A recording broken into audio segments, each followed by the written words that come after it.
j'espère que vous allez tous bien. Je suis en colère. Je suis en colère et heureux en même temps. J'ai une double émotion bizarre. À la fois, je suis heureux pour la victoire, la coupe, le trophée, la coupe du roi. Bravo, le Barça. Et à la fois, je suis en colère contre cet arbitrage honteux. Parce que oui, sur la fin, ça va dans le bon sens. Koundé qui marque un but incroyable venu de nulle part. Mais on a assisté là à un vol. Un vol en 4K 2025 avec 45 caméras, 7 arbitres, 3 sur le terrain, 4 dans le bus. Et malgré ça, le Barça a failli se faire voler. Vous allez me dire, mais pourquoi tu retiens l'arbitrage? Tu as gagné le trophée, sois content. J'arrive pas à profiter de cette victoire. Pourquoi? Parce que entre les pénaltys non sifflés, entre les fautes pas données, entre je sais pas si l'arbitre a eu des pressions au-delà de ce qu'on a vu hier. J'ai pas compris le comportement. La VAR, elle a pas fait d'intervention tout le match sur tous les possibles penalties parce que autant il y a des actions où il y a penalty, il y a pas penalty, il y a interprétation, je veux bien, j'accepte, mais quand c'est un penalty qui doit être donné flagrant, quand Rudiger donne un coup petit, léger, mais Ferran Torres tombe, normalement c'est penalty, 90e minute, il y a 2-2, s'il y a penalty, c'est fini, il n'y a même pas de prolongation. L'arbitre ne va pas voir la VAR avant ça, tirage de maillot dans la surface, Martin qui peut pas mettre le pied parce que sinon ça fait 2-0 à ce moment-là, le match est fini aussi. Donc oui, le Real Madrid qui est revenu dans le match parce qu'évidemment quand tu mènes un 0 et qu'ensuite tu dois avoir un ou deux penalties, que tu les as pas, évidemment ça donne de la force au Real, ils se disent on est tranquille les gars, on est protégé aujourd'hui, on joue pas très bien, on a de la marge et bon tu marques un coup franc en plus, voilà Mbappé on connaît. En fait c'est ça, c'est le sentiment que j'ai moi là après ce match, c'est que on est en 2025, il n'y a pas de justice et en fait ça donne des motifs valables à des équipes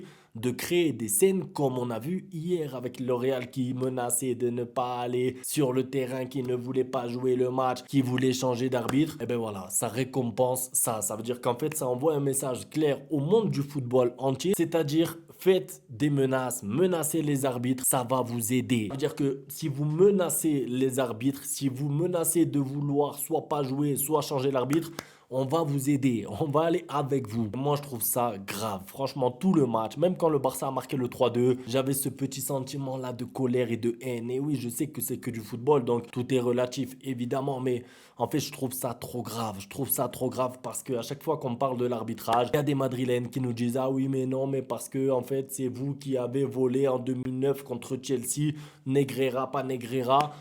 Oh, vous avez vu le match aujourd'hui, s'il vous plaît? Il y a même des spécialistes du football neutre, hors Barça, hors Real, qui se sont indignés sur Twitter. Je regardais carrément aujourd'hui, j'ai regardé presque plus Twitter parce qu'après tous les scandales, j'avais du mal à me concentrer sur le match. Je me disais, le Barça va perdre cette finale en partie à cause de l'arbitrage et pas que à cause du jeu.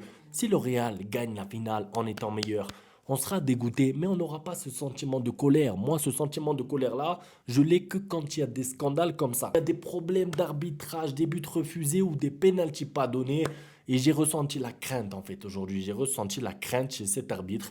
Et franchement, je ne sais pas pourquoi. Je ne sais pas pourquoi, parce que on te menace, alors du coup, tu as peur. Ça veut dire que normalement, c'est l'effet inverse. Le Real Madrid avait peur que justement, il y ait des représailles de l'arbitre, mais c'est à nous d'avoir peur. C'est à nous d'avoir peur. Et c'est pour ça, d'ailleurs, petite parenthèse, je vous ai dit quoi? Le Classico de la Liga qui arrive là dans 10 jours, vous vous attendez à quoi? Non, mais dites-moi, vous vous attendez à quoi? Que le Barça gagne 4-0 tranquille, avec un penalty de Rafinha et ça va pas être comme ça va être le même arbitrage qu'aujourd'hui, dirigé, téléguidé. Après, si vous êtes meilleur, si vous avez un peu de réussite, si vous êtes supérieur au Real, vous pouvez gagner le match. Bien sûr, je dis pas le contraire, c'est pas l'arbitre qui va gagner pour le Real, mais c'est l'arbitre qui les a empêchés de sombrer aujourd'hui. Parce que quand le Barça mène un 0, quand il y a le but de Pedri, pendant 10 minutes, on voit plus le Real. Ils y arrivent plus, ils sortent plus la balle, ils ont presque abdiqué déjà. Il manquait juste le 2-0 pour que le match soit fini. Sauf que le 2-0 ne peut pas arriver parce que tu as un penalty pas donné, un deuxième pas donné, des cartons pas donnés. C'est qui le joueur qui a mis une claque à Lamine Yamal? Lamine Yamal tombe par terre, tu vois le ralenti. Comme ça, il lui fait. Moi, je veux bien. C'est du football, c'est un sport de contact. Mais là, c'est une agression physique sans ballon. Normalement, eux qui aiment appliquer le règlement, quand Alvarez touche la balle 2 fois sur penalty, appliquez-nous le règlement aujourd'hui. Normalement, c'est carton rouge, c'est fini. Alors oui, c'est pas un coup de poing, il lui a pas mis un coup de coude, mais c'est une agression physique sans ballon. Stop. Le règlement, c'était carton rouge normalement. Et même des Madrilènes, je vous le jure, des Madrilènes sur Facebook, sur Twitter, sur tous les réseaux, on dit ah, là, on s'en sort bien avec l'arbitrage, on s'en sort très bien.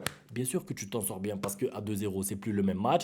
À 10 contre 11, c'est plus le même match. Et là, eh ben, tu as tous les arguments en ta faveur pour lutter jusqu'au bout. Après, c'est pas l'arbitre qui met le coup franc, c'est pas lui qui met le 2-1 sur corner. Je suis d'accord, mais c'est l'arbitre, vraiment l'arbitre, lui et les autres, les coupables dans le camion de la VAR, qui ont aidé le Real à être en vie à la 90 et à aller en prolongation. Bon, voilà, je peux respirer maintenant.